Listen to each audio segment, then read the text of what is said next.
আসসালামু আলাইকুম। আমি মুজাহিদুল ইসলাম অর্ডিনারি স্কুলে আপনাদের সবাইকে স্বাগতম। আজকে আমি ফিজিক্সের স্থিতিস্থাপকতা অধ্যায় হতে হুকের সূত্র আলোচনা করব। বিজ্ঞানী হুকের সূত্র, তাহলে আমরা লিখে নিই হুকের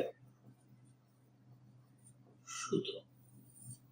আচ্ছা, হুকের সূত্রটি হচ্ছে স্থিতিস্থাপক সীমার মধ্যে পীড়ন বিকৃতির সমানুপাতিক। অর্থাৎ স্থিতিস্থাপক সীমার মধ্যে পীড়ন বিকৃতির সমানুপাতিক। তাহলে আমরা লিখতে পারি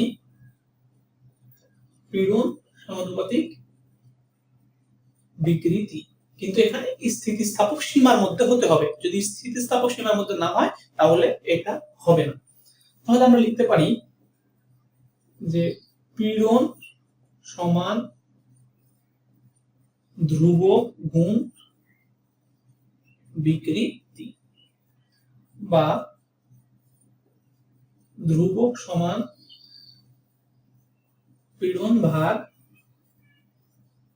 বিকৃতি।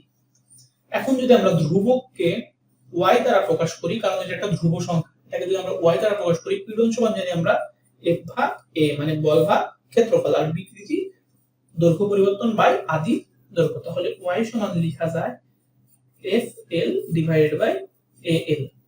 তাহলে ধ্রুবক y সমান হচ্ছে fl বাই al। তাহলে আমরা হুকের সূত্রটি বুঝতে পারলাম।